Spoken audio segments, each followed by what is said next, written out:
Hello, everyone, and welcome back to the NRW, where nerds rule the world. And I am Heather Hurt. Unlike my last comic interview, I'm going to remember to say my name. I am here today with Brian. How do you say your last name? Gonsar?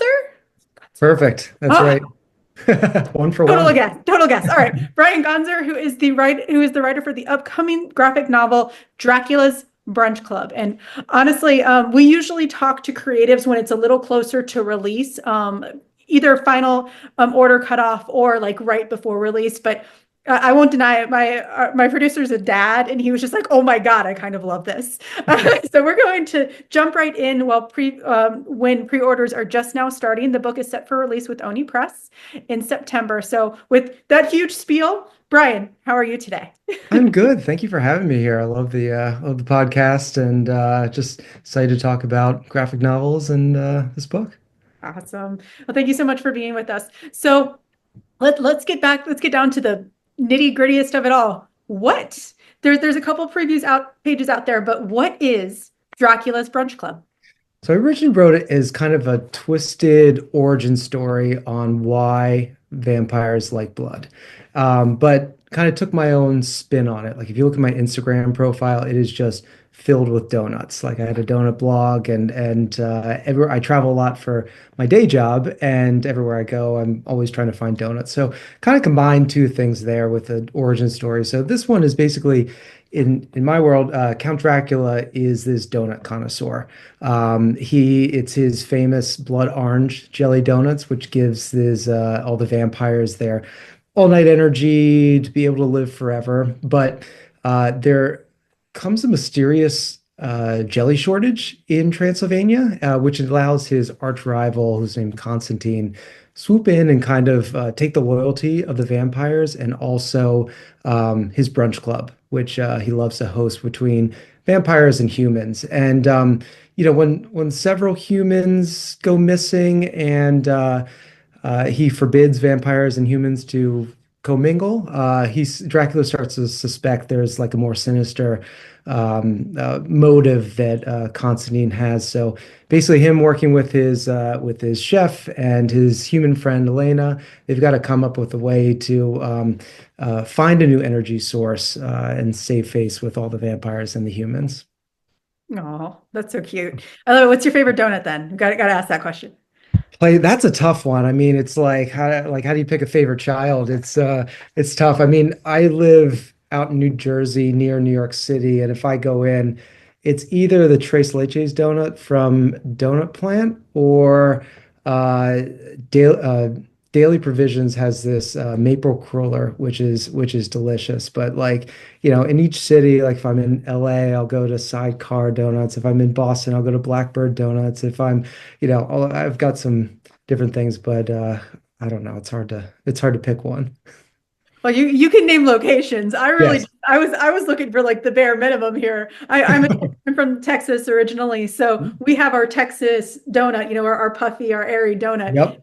A good chocolate covered glazed donut is like Yeah. the best donut. Round Rock Donuts in Austin, like outside of Austin and Round Rock is like they're fantastic. They're like light, airy, fresh.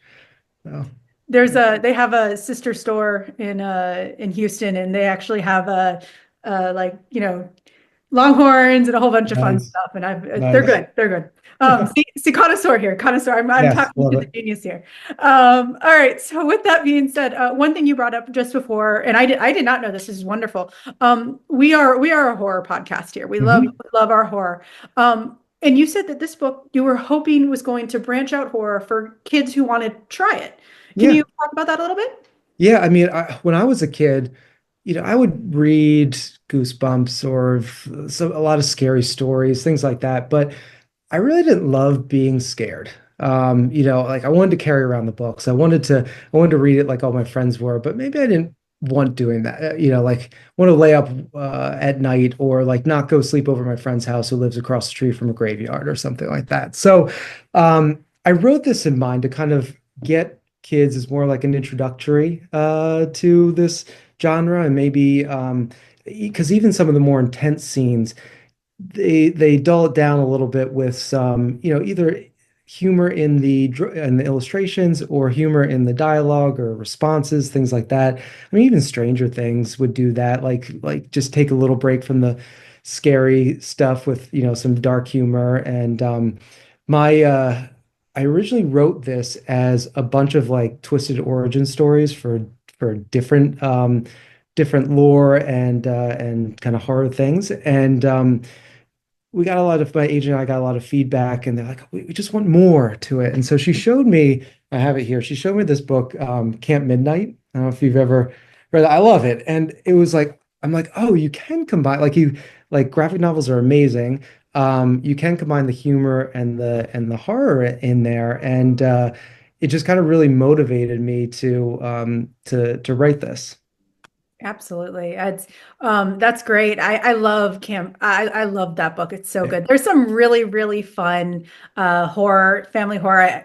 Unfortunately, we can no longer talk about Neil Gaiman, but the amount of of all ages horror Mhm. that he created brought in so many great readers.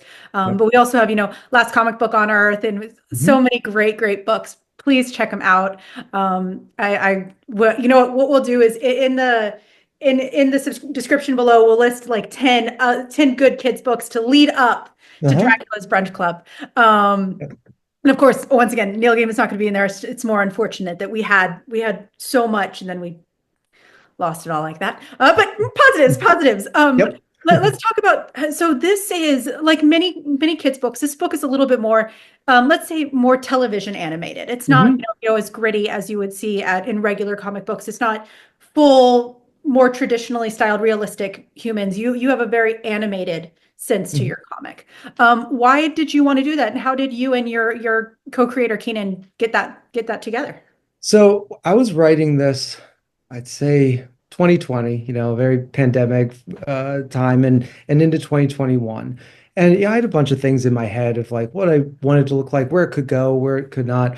I There's a pop punk band called All Time Low, and they did a music video with Black Bear and Demi Lovato called Monsters. And I saw it, I was like, I think that's a style that's been in my head. So I kind of go down a deep rabbit hole of trying to find out who this illustrator is. It was done by a company in South Africa. I contacted the company. They're like, oh, it's this guy, Keenan Gaybba. Good luck finding him online. He really has no presence. So I kind of utilized my wife's cyber stalking skills and to check on my exes or anything like that. And like I found his email, I contacted him. I was like, hey, have you ever thought about getting into kids books? And he's like, I always wanted to get into this. So he showed me some of his other work. He's big into music videos. He's done stuff for, Marshmello, Seth MacFarlane, Avril Lavigne, bunch of people. So like he's a great visual storyteller, and his style kind of leaned to a little more of that like 90s comics. Like I sort of thought of Dexter's Laboratory when I saw some stuff. My one brother-in-law was like, "Oh, it reminds me of like Courage the Cowardly Dog," which was on like some Cartoon Network stuff, and it had that sort of 90s um, cartoony vibe to it, and I think that helped keep it a little lighter as well. And I don't know, I just responded well to it. Maybe it was growing up or just like stuck in my mind. But he did a great job with it, and the expressions and the coloring. I think the coloring is just really great. It fits the mood and the uses pops of red and things like that in very specific places. Was and speaking of that, and of course, once again, all we have so far are the samples, Hmm. the 7 sample pages, which were a lot of fun. It's just a Yeah. sneak peek into the beginning of the story. But y'all did use a very tempered color palette. Mhm. You don't have bright colors everywhere. You have very simplistic uh, scene scene directive colors. Mhm. Was that Keenan's idea or was that yours? Um, it was kind of his idea, like the coloring. Like I never like to I when I write things out, I pretty much panel it out, like what's going on this panel, what's going on this panel. But like his vision for the color palette across was really his, and I kind of got, I'll get on board with that if that's what, like if he was putting it forward and he believes in it and like it worked really well. It was kind of that, it's in a Transylvanian castle, so it's the kind of cold tones was prevalent throughout. And then just we originally when we pitched it to Oni, it was a little more saturated, but the final art is a little more muted, and it allows certain colors when Constantine gets mad and fury, like he uses that red there. When you get the blood, when you get the jelly donuts, you could use that red there, and it pops even more. So it kind of uses the visual medium to kind of tell a little more of a story too, and hint at different things. Awesome, awesome. Well, I definitely can't wait to see it at the full story. Let's dig into your background just a little Yeah. bit. So this is officially the two of your debut story, Yes. but you have written before. Mhm. What have you done? Tell us about your CV. Yeah. So by day, I am a the director of production at an ad agency, and I head up a team of producers, and we do tons of television commercials. I've done two feature films where I've produced. I've done Super Bowl spots, art installations, social media executions, photography, all sorts of stuff. So my background was really in like visual storytelling, filmmaking, and I was traveling so much, 100 plus nights a year in a hotel room that I just kind of picked up writing at night, and that was seemed very interesting. It gave me something to do. Writing for kids was a little more. It came easier, I think. Maybe I still have the maturity of a middle schooler. I don't know, but but it's it kind of came nicely, and then just kind of. I was writing these short stories first. Like I got my agent with a uh, picture book on kind of like how is a little bit about the headless horseman, and like that kind of thing. And we turned it into a short story collective. And two of those short stories I got in with this it was Mattel app, Caribou, that you can get on there and read and video conference while you're reading if you want to read with a parent or a grandparent from afar.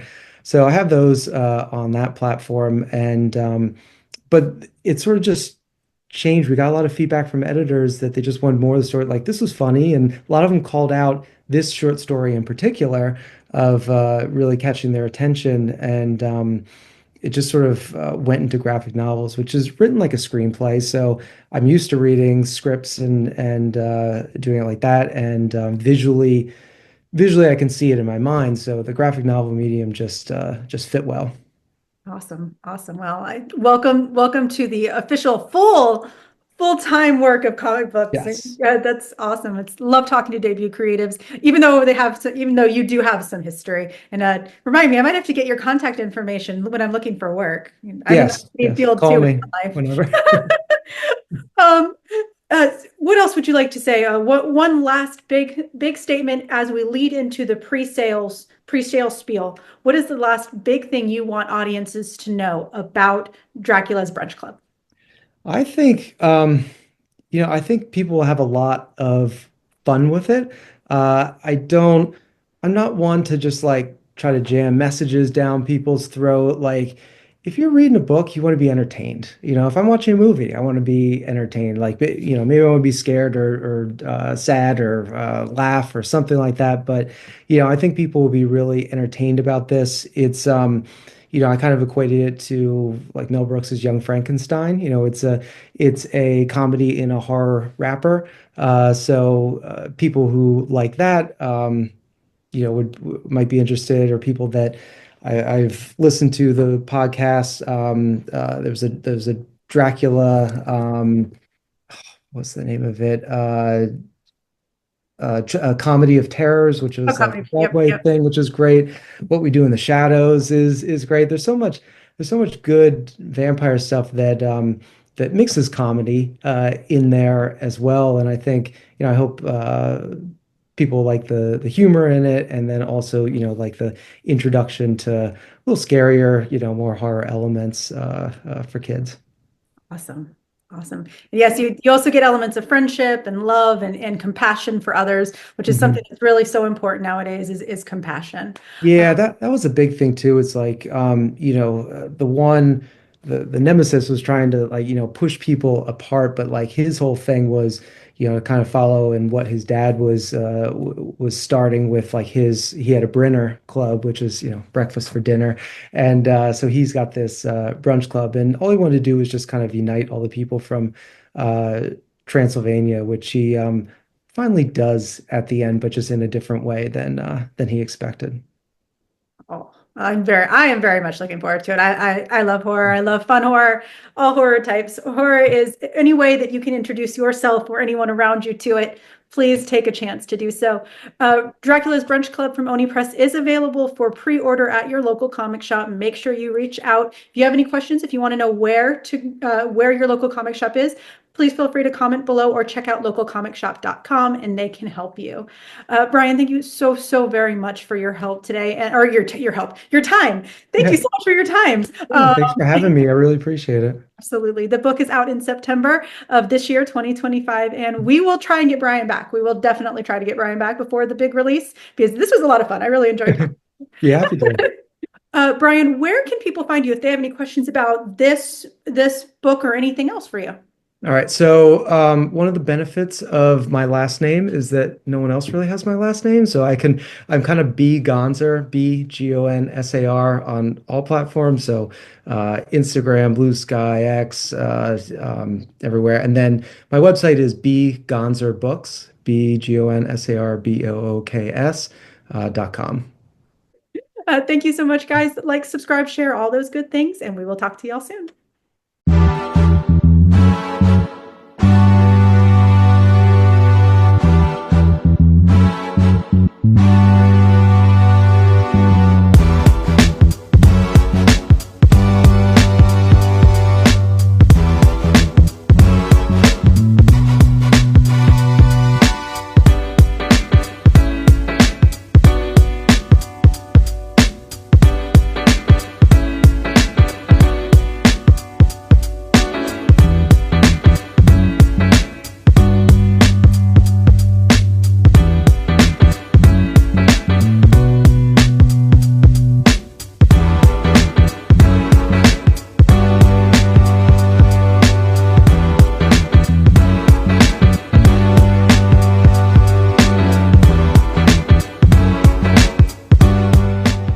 Pleasure chatting with you. Love to all my nerds who rule the world. Yeah. Nerds rule the world. Yes, we do. Thanks. Nerds rule the world. Thank you. I love the nerds ruling the world, so more power to you. Patrick, what up, man? And yes, they do. Nerds rule the world, kid. Yes, sir. Thank you. Awesome. Kuya P, nerds rule the world. Hello. Yes, they do. Yes. Oh, Nerds rule the world. I got. It's in the title of your show, like Nerds Rule the World. Like, I want more Black weirdos on screen, and I don't feel like we ever get to see that very much. Thank you so much. Nerds do rule the world. Yes. Thank you. Thank you, Nerds rule. Love it. It's your boy Kuya P, Nerds Rule the World. Thank you so much, guys. I appreciate you. Do. They rule the world all right. Yes. Take care, Tony. Thank you, guys.